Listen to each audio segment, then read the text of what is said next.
Okay, hi everyone. We'll go ahead and get started. It's great to see some familiar faces on here too. This is the Barrier-Free Learning Project at Colorado Mountain College. My name is Natalie Cole, and I serve as the Learning Technology Equity and Access Administrator at Colorado Mountain College, and I'll let Karen introduce herself. Hi, everyone. I am Karen Kaemmerling. I'm the Assistant Dean of Instruction for Online Learning. And both of us also serve on our homegrown instructional design team. We don't have official instructional designers at Colorado Mountain College. Instead, we have a collection of faculty and staff members who all serve additional part-time hours outside of our regular duties to support instructional design at the college. And that is how we got involved in the Barrier-Free Learning Project.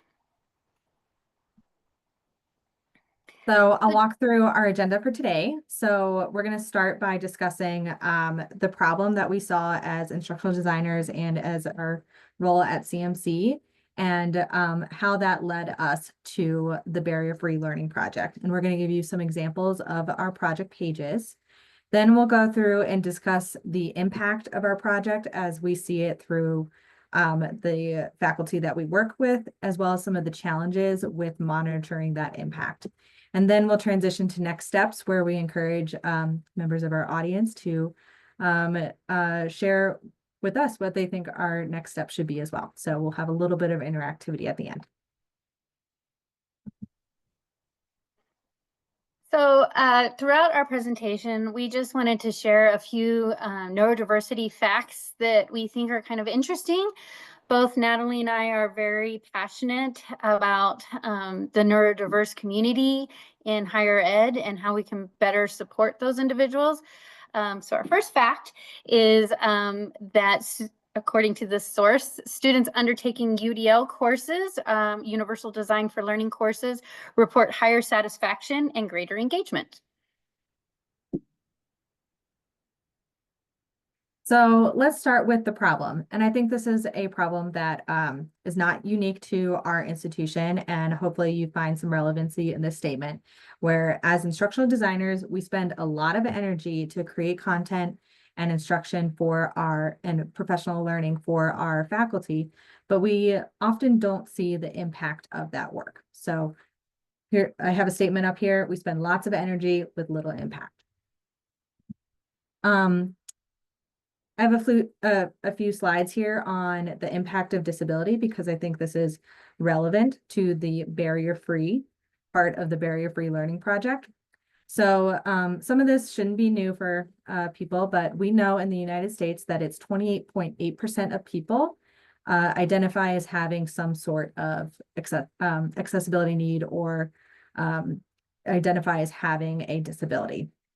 In Colorado, according to our last census data, which was in 2022, 11% of our people living in Colorado identify as having a disability. And then what's really unique is only 3% of our student body identify as having a disability to receive student accommodations. So I highlight this because we know that there are students in our student body that have they have accessibility concerns, or they might have a disability and they don't receive accommodations. So the Barrier-Free Project is trying to tackle, how do we support those students? So I have this slide to exemplify who's not included in that 3%, or why they don't. Students don't self-report their disability. So we do know that 37% of our students actually reported disability, and the reasons for this, 41% don't believe that they were sick enough, and I have sick enough in quotations here because that is not my term. That is from the study, and I probably wouldn't use that term, but 41% don't believe that they were sick enough to receive accommodations, so they did not report. 33% describe not knowing that accommodations existed. And then 26% say that they were afraid to talk to their professors or their college about receiving accommodations. So we know that there are students out there that would benefit from more accessible courses and instructors that are aware of some of the needs for some of their needs as being a neurodiverse learner. So when we were going back to that earlier statement of we have what is our impact, right? So how do we what strategies do we use to support our students? Karen and I were talking, and there's two main buckets, okay? So bucket one are some of our more intense trainings that we do, and that's webinars in our institutes. Our webinars are one-off webinars, and our institutes tend to be multi-week with a Canvas shell and a webinar component. And we found in both of those situations, we had relatively low turnout, so we weren't impacting as many faculty as we would like. And we found that for the most part, those tended to be not reactive to the current needs of the students. So they weren't as nimble as we wanted them to be, and they were pretty intensive for us to create. Bucket two, which is more reactive and nimble, we would create community newsletters. We have multiple just-in-time videos. We offer one-to-one support, and we attend discipline meetings. So our main dilemma here is we have one bucket where we dive really deep and cover small, like narrow topics. And then we have the other bucket here where we cover more breadth of information. But we found for the most part, we weren't reaching the faculty that really needed it. So we had to transition. Natalie, if I can just jump in. Absolutely. We're using our expertise of the instructional design team pretty intensively on these projects, hours and hours spent building these workshops and things. And so our drivers, your experts at the college, are spending a really excessive amount of time for our actual delivery of who we're impacting and how we're impacting. And so that became, for the two of us in particular, a little frustrating to invest that kind of time and feel like we weren't necessarily reaching the audience we were hoping for. So sorry, Natalie. No, I think that's really great context. And before we transition, I want to answer one of the questions that I saw that came up in the chat. And it's on your campus, are there other groups doing some of these similar activities? And Todd mentions that their disability office and library do similar things. And I guess I would say our disability office is very student focused. They don't do a whole lot of professional development. And then our library is also, it's a smaller team and they've been in some transition recently, but they also do not play a big hand in our professional development. We do have another group on campus that is our Office of Teaching and Learning, and that is a faculty group. So it is faculty-led professional development for faculty. And we do try to collaborate with them and make sure that we aren't doing redundant work. So we do have other groups, but not necessarily doing the impact that we feel that we need.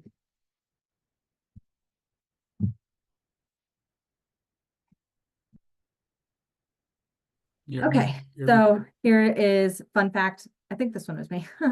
Fun fact number two, before we transition into our strategy, and that is the cost of a learning ability assessment typically ranges between $500 and $2,500 for a student. And that is the cost of screening, the cost of the evaluation, the cost to get that medical diagnosis. So it can be very onerous for a student to get that medical diagnosis, which can play into the earlier statistic we saw of why students don't report their disability to the college. And I was just going to respond to Todd's second question about the audience. Is our main audience, our main focus as instructional designers are the faculty, because we're trying to make change in the student experience in these courses and such. However, we have had a lot of non-faculty members participate because we do open, we advertise publicly for anyone to sign up. So we've had a lot of different people show up to some of our sessions. Next slide. So I will say, Natalie and I, we had like one of those heart-to-heart moments, no tears, but just the incredible frustration of spending so much time on something and only having one or two people of the whole college participate, and those kinds of things. And so we were brainstorming, what could we do to better address the needs of the college as a whole, but also to support the learning in the future for our students. And so we were talking back and forth, and we discussed that maybe some quick, graphically oriented one-pagers would be the way to convey information to faculty in an easy to digest, 30 seconds, maybe a minute to read the whole thing, but to pull the information that we were trying to convey through these other methods. And so we also were hearing from other individuals at the college, administrators and such, that faculty needed some support with some Canvas tools and didn't know how to use some of the things that they had access to in their courses. And so we just were brainstorming all of this, and we came up with the Barrier-Free Learning Project. Natalie used AI to help us find a title because, one, I'm terrible at titles, but two, we went through a bunch and it was fun. But anyway, we came up with these 4 buckets for our pages. Learning about neurodivergence, ADA compliance in Canvas, course design and UDL principles, and Canvas tips and tricks. And then what she and I came up with is that we would release 1 page a week for the year, except for spring break and breaks between terms, we came up with this tool that we are building in, and we can each share and edit each other's pages as we need to. And it's being put together in a compiled book.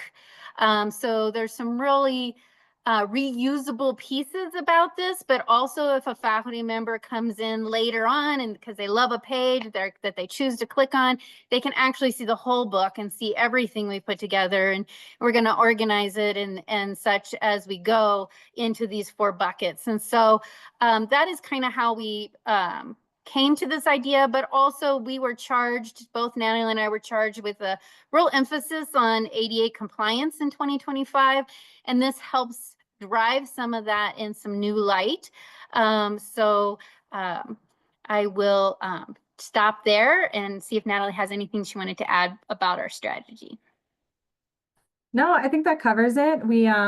It's been a lot of back and forth, and I think we should share what our pages look like, because I think that's probably definitely what you want to see now. So this is some example pages from our Barrier-Free Learning Project. We use the tool Venngage to create this. So Venngage is similar to Canva, if you've ever used Canva, but Venngage has more accessibility features. So we know that the PDF that we are putting out, the end product, is going to be accessible and following our ADA compliance regulations that we have at the college and at the state. So on this page, you can see the four buckets. We have learning about neurodivergence, accessibility in Canvas, course design in UDL, and then Canvas tips and tricks. So we keep track of all the pages that we've done so far in a table of contents. So we are thinking end game here. We're writing a book. We're going to have a book that we can distribute. So we want to keep it organized. That's just a little bit about each of the topics. So this is an example of the language of neurodiversity page. So this is in that first bucket, all about learning about neurodivergence. So this was one of the first pages that we put out, and it was talking about language to use when describing someone who is neurodivergent. And as you can see, it's supposed to be like glanceable and digestible. You look at it and you you can spend 30 seconds and you get it. We also designed these to be printer friendly. So they're all on a 8x11 and portrait. So you can print them out and you can put them up on like on campus on like a like by the printer or in a like a common area. So it can be a talking point because we wanted these to be a little bit like a water cooler conversation for people too. This is a example from our UDL and course design. So we are following some color coding elements here. So all of the ones that are about neurodivergence are this teal color. All the ones that are about UDL are this purple color. So we try to connect everything back to digital accessibility, neurodivergence, or universal design for learning. So that's a good example there. And then this is an example of Canvas ADA compliance. We struggle with making sure that our texts are accessible for students with disabilities. And so this was an example of selecting an accessible text right around the time that our faculty were adopting the text. So another component of the barrier-free learning project is it allows us to be reactive. So we knew that, I don't know, what it's like the second week in March or something like that, that our faculty need to select a text. So we had a barrier-free learning project page ready to go to make sure that they had that information when they needed it. And then the last one is around Canvas tips and tricks. So again, we're trying to connect everything back to universal design for learning, neurodivergence, or digital accessibility. So how do you make sure that your Canvas navigation is clear and concise and understandable for students? And what steps do you actually need to do within Canvas to do that? So you don't have to go to any other places besides this page. It's all right there for you to limit some of the clicking around. Did I cover everything, Karen, for these pages? Yeah, thanks, Natalie. And so Natalie is fantastic at making these look beautiful.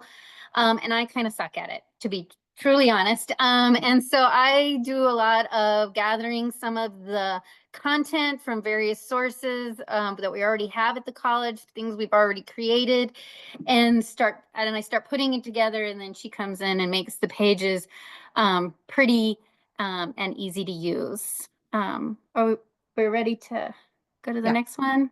Yep. So again, we had those 4 categories for learning. This kind of gives you the brief definition of what we were thinking. Natalie and I proposed this we share a supervisor, and so we proposed this project to the supervisor as something for us to do in our instructional design hat. But the honest truth is both of our jobs cross over these things so much that we are able to bring our expertise from various elements into all of this. Any questions about our categories or anything before we move on? Okay. So then, so we have the little acronym for the Barrier-Free Learning Project, BFLP. And so how does this address some of our core issues? And one, we are trying to have something that's short and digestible. I think our faculty are pretty exhausted at the college. They receive a lot of information about professional development. There's required trainings, optional trainings. There's a lot of opportunities locally as well as online. And so we really tried to provide information that was incredibly important to people in a timely way so that it aligned with what they were doing and building, but also addressed some of the concerns that we were hearing at the college.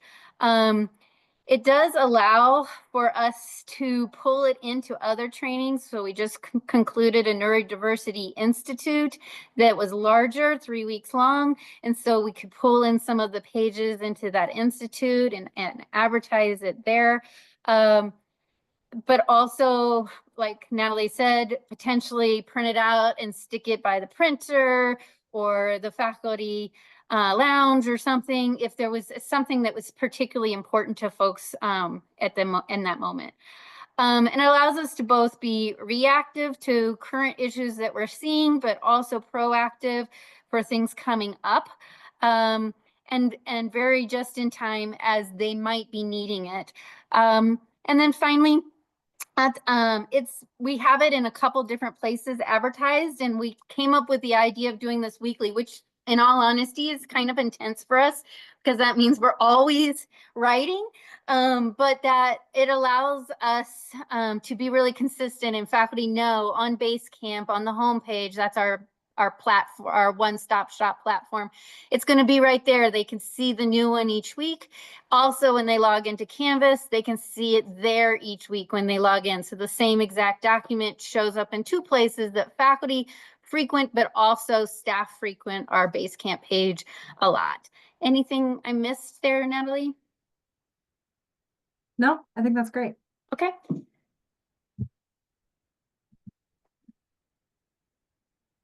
And I think I'm this one. So this fun fact, just really is an interesting one, that it's CNBC News reported that the unemployment rate for neurodivergent individuals in the US is as high as 30 to 40% compared to 10.1 for disabled persons.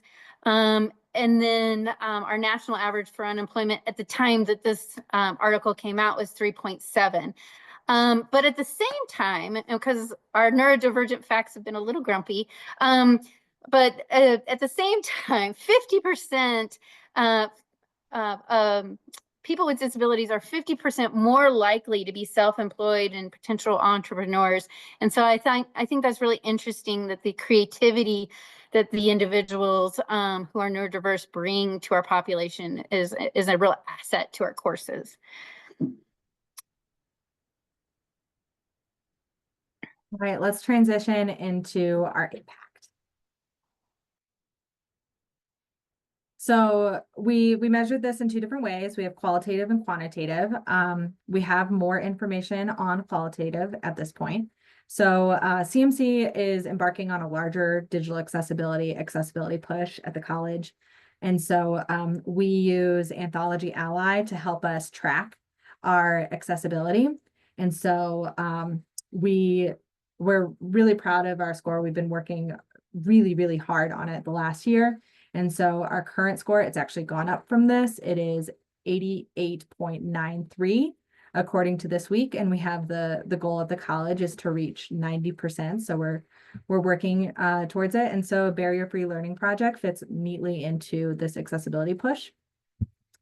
And then we've thought that these one-pagers, these simple digestible pages, presents neurodiversity in a non-threatening format. It's just easy exposure. It's not telling you to do anything. It's just, this is for your information. If you would like to learn more, this is where you can get it. It's just quick and easy. We also found that this is a useful tool for other leaders at the college that they can add to their tool belt and help bolster some of those conversations around universal design for learning and neurodiversity. So they can use some of these strategies that Karen and I have worked really hard to develop and find and start to implement it right away. And then last, I don't know if this is qualitative, but we both have found enjoyment in creating these pages. It's a really fun way to think about the things that we're doing and how we want to support our faculty, support our students, and create a short little page about it. I mean, I think we have a conversation probably at least a couple times a week, or it's like, oh, that should be a page. Oh, this should be a page, you know? So it's been really fun to think and strategize of the different pages that we're going to have in the future. And at this point, we feel like the book is going to never have an end page. So we'll just keep going forever. So it has been nice to find some enjoyment in creating this. So I was just going to add yeah. real quick, Natalie, it is one of the highlights of my week, to be very honest, because it feels very productive. Like I feel like we're creating something, and and it's going out there, and it's easy for me to talk about and bring up in meetings. And so it is one of the highlights of my entire week is working on this project, because it just feels so useful. Yeah. And it's fun to like bounce ideas off with each other and the people that we talk to, which leads us into the quotes. So I get messages from faculty, staff almost weekly. And so I just pulled out a couple that I saw to most recently. So one says, I enjoyed the PDF you shared on Basecamp. Basecamp is our SharePoint where all of our news gets placed. I enjoyed the PDF you shared on Basecamp on supporting dyslexia through UDL. Dyslexia success story here. And so that was really great because it sparked a whole conversation back and forth about the experience that this individual had with dyslexia and where he is now. And with hopefully he'll be able to come in to a session that we have coming up and share his experience. So it's a great jumping off point for conversations with faculty. Another quote that I saw on Canvas, you are leading a neurodiversity focused training for faculty, which is awesome. This is a huge passion of mine. I'm actually doing a dissertation right now on the experience of the neurodiverse. I'm happy to help in any way possible. And this was great because I've worked with this staff member like weekly, and I had no idea that that was the topic of her dissertation. And so we were able to bring her into our Neurodiversity Institute. So this just opened up a door that I didn't even know was there. So it's been really encouraging to be able to engage with people through this platform. Okay. All right, and Karen will walk us through some of the challenges. Yeah, so we would love to be able to really measure, student success goes up and all those things. What we're trying to do is what we can actually measure. Again, we just started this project in January, but we do have it on Basecamp, which is that main platform, and we can measure the clicks on the page when they see it. And so we have been able to at least account for that. And then we do have it in Canvas as well. And when they log in, it's right there for faculty to see. However, we cannot measure whether someone clicks and opens those links for us. And so it's difficult to imagine how many people are actually opening the pages in any given week. And we hoped that it would increase the usage of some of our accessibility tools. And so we may be able to measure that in the future, but at this point, we haven't tracked how much more our accessibility tools are being used by students or faculty members. But we do know that ally score is going up, up, up. And so that is a tool we do know that faculty are using and we're encouraging them to use. One of our worries is that we're really only engaging those who are already engaged. And so I don't know if this happens to everybody else, but I can almost predict at every session that one of my favorite faculty members who's here today will be at the session because she comes all the time. But all the other people you'll see in the next column, how do we get to the people who just don't want to engage or are too busy to engage? Who may actually need to hear some of this information the most.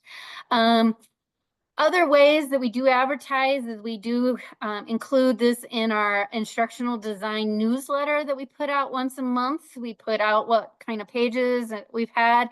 Every time I go to a meeting, whether it's a faculty evaluation or a large staff meeting, I'm telling people to go look at these pages, and then I tell them what this week's page is.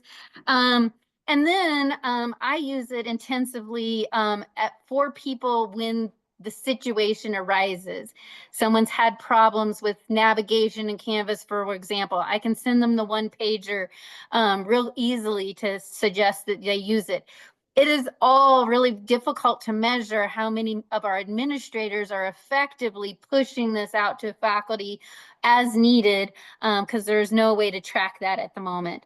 And so people can, again, access this in 2 different ways. And when they do access it, they have access to the entire book, in addition to just viewing the 1 page in the moment. Anything I missed there, Natalie? No, I think that's it. Yeah, it is such a big worry that we are engaging the already engaged. And I think the people that are not engaged, it's not necessarily that they don't want to, but I think often they think that they don't need to. And so how do you encourage someone to engage in this way when it doesn't cross their mind. So it's a difficult ask. So I'll just mention that Todd commented that one way is to highlight faculty that are doing stuff. And I will say that there are 2 main ways that I've really seen that happen. Our newsletter actually highlights a faculty once a month who's done something new. I recently ran some OER webinars and highlighted faculty who are using open educational resources in their courses, which have been accessible and such. And so that was really inspiring. But also Natalie sends these amazing emails to faculty when they spend time increasing their ally score. And so there are some faculty who have received several because they've made pushes a couple times throughout the year, and others who have just hit it all hard at once. And I don't know if she knows how impressive those are, but I was in some faculty evaluations, and that was common. It is one of the reasons that they are an excellent faculty for the college, just because they had letters from Natalie. So I think that's really a great way to acknowledge people who are working really hard and potentially inspire others.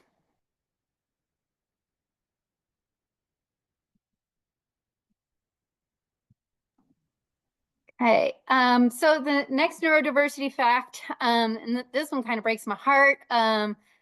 Roughly 60% of students with learning disabilities drop out of high school. So again, keeping in mind, this is 60% of those with learning disabilities that are identified. So that's a terrible statistic. Next slide. So today we kind of wanted to also get some idea from you all on what we should do next. We hope to incorporate a formalized feedback mechanism in our project, so that faculty could tell us things, or those who are viewing the pages, or even indicate pages they'd like to see next, so that we could be more responsive to their needs.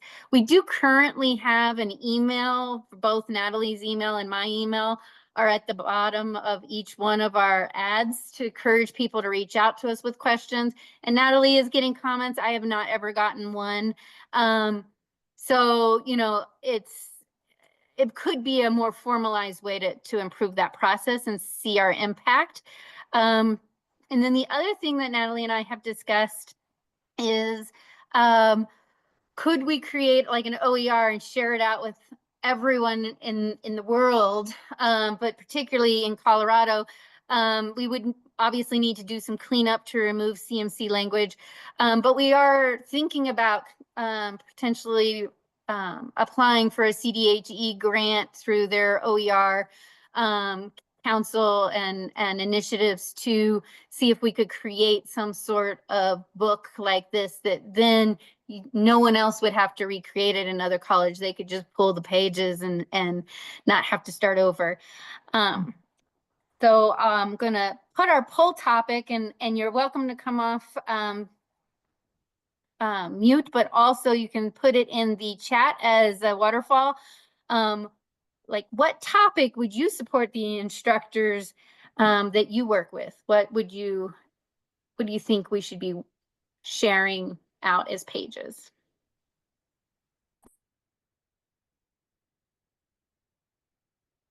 It could be a topic, like a specific page, but also a whole nother bucket. Is there something that we're missing here?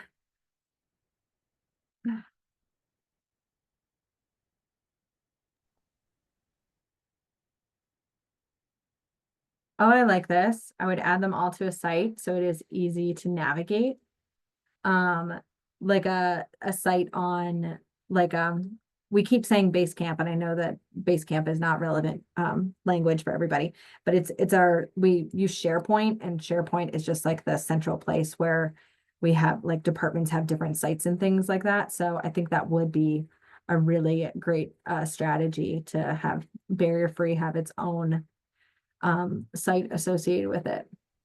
I think also maybe, yeah, he mentioned like WordPress or Google sites, like we could use a more public tool that if we were to publish it, you know, that's a little bit of a process, right? We have to get approval from the college that we can share out our hard-earned work, but also, you know, maybe be compensated for the extra time that it would take to customize it for the world and not just CMC. Part of it is literally access. Yes, part of accessibility is literally access. Thanks, Todd. Any other ideas of buckets or pages, or would this be a useful tool for your college, or other comments that you'd like to share with us? We'll just kind of open it up now.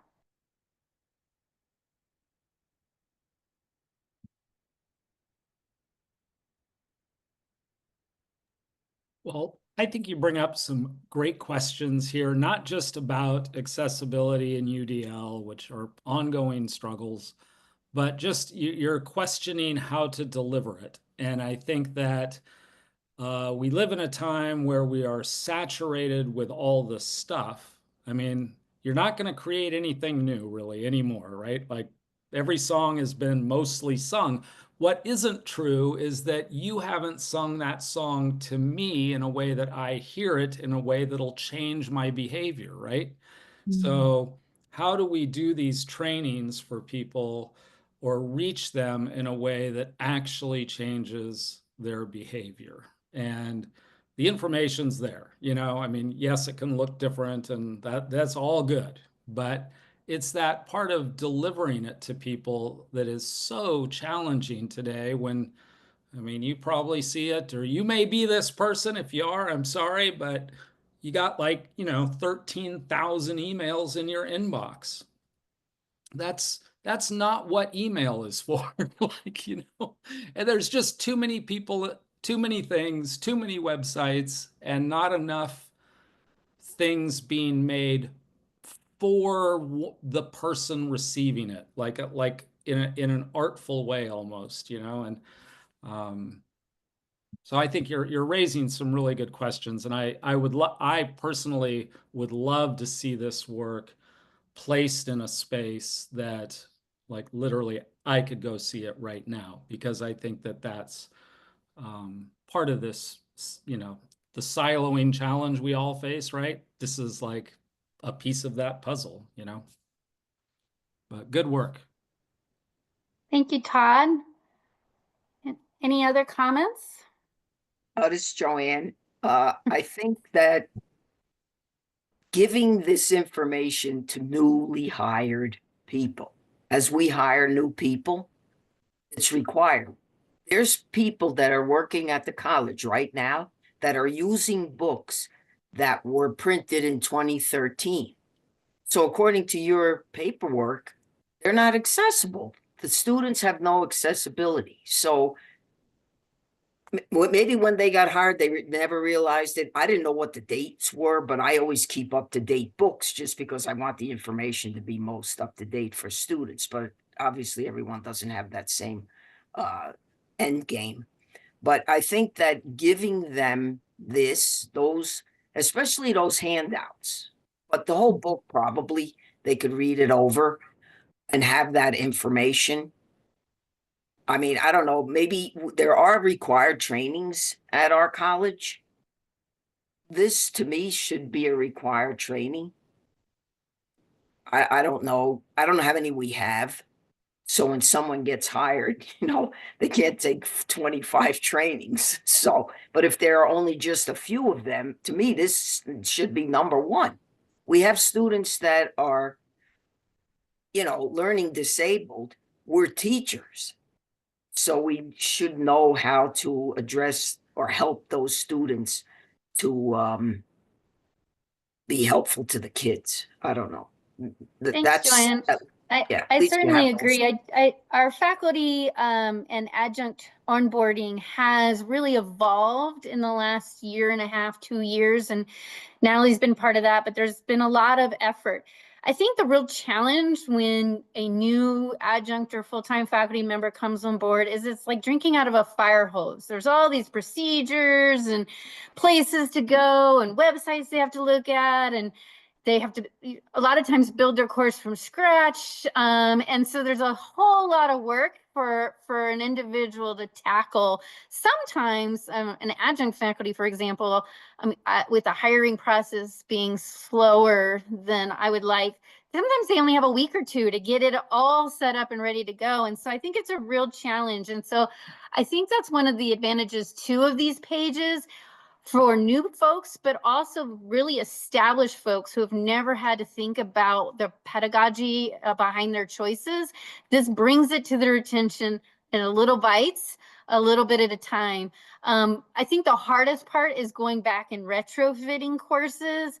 And so, I'm hopeful that we're getting in front of it and it becomes practice to people rather than something they're constantly having to reinvent. Natalie, did you want to? Yeah, I think one of our biggest challenges at CMC, and I don't think it's unique to CMC, is communication. So our adjuncts, they might be talking with a dean, but also an assistant dean of instruction, and then maybe 3 other people. Like where does that person get their information? And so we've kind of talked back and forth of like, okay, how much do we pivot the barrier-free learning project to incorporate some of those like unique to CMC items, like I guess the textbook is a really good example of a page. Like we knew that was coming up, but should we have had more information on there of like how to go through the platform and select the textbook, or does that fall into the dean? And so yeah, I think it is really interesting, the idea of like communication at a college with 11 campuses. It can be really, really messy and difficult.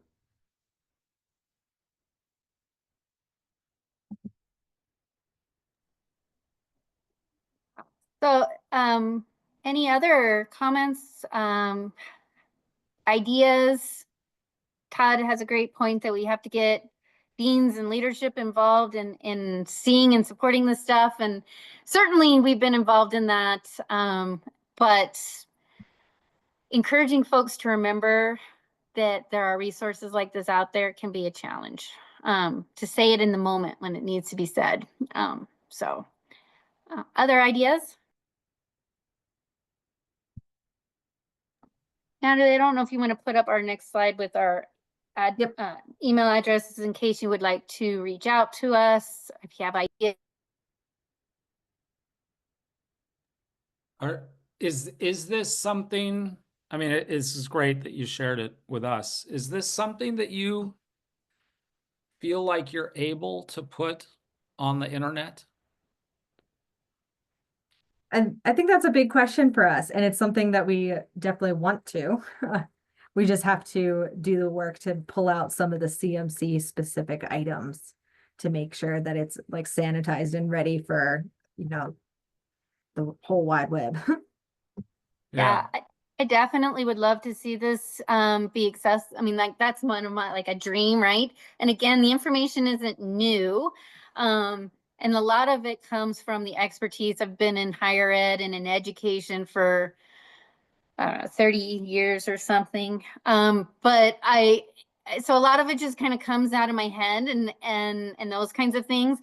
But I think we would also have to have permission to work on a project like this to share it openly on the internet. So we would need support from our supervisor and their supervisors.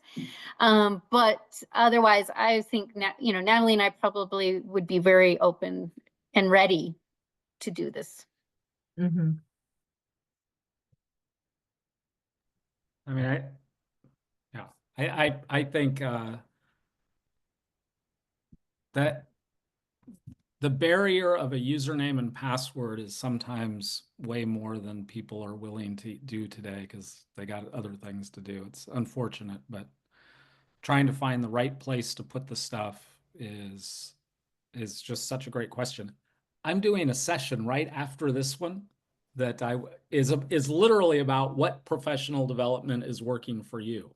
And you touched on that earlier because it's a really hard time to reach faculty in a meaningful way. And I mean, I do all kinds of things and all of them work a little, but which is good, but I love to see you guys doing these things and talking about flyers and videos and like a big broad spectrum of things that can be done because we can do all these things. But it is a little disheartening to run the workshop with 3 people in it or 2 or whatever, you know. Yeah, totally agree. And I think, for Natalie and I, again, the challenge is also, this is not our primary gig. This is something we're supposed to do in 5 to 10 hours a week, max.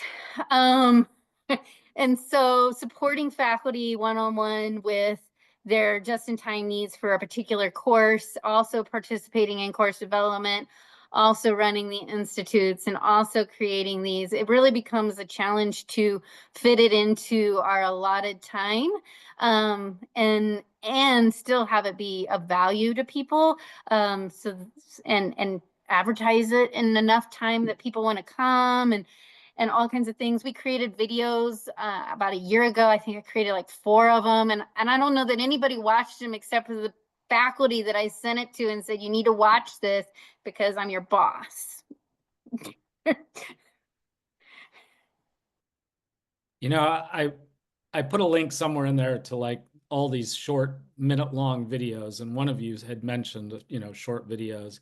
I got to tell you, I kept that up for months. Every Monday morning, it was an email from our team that had a short 1-minute video. And, I don't know exactly how it went, but probably nobody watched them at the beginning except for a few people, but it caught on and people started talking about it. And pretty soon it was the hottest thing ever. And then I like ran out of things to say, but that kind of consistency coupled with consumability, those are like when you can find what that thing is, that's a win. I think that's really powerful because we talk about how much Karen and I like making these. So consistency will be key for us in going forward, and making sure that people find some value in it. I do know that I got the moderator message that we are just about out of time here. So any final thoughts, questions, concerns? Speak now or forever hold your peace. Oh, thanks, Joanne. That's nice.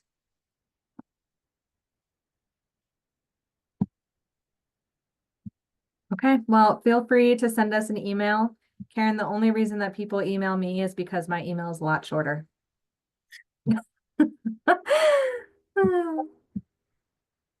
Thank you very much. Thank you. Thank you all awesome. for Thank you, coming. guys.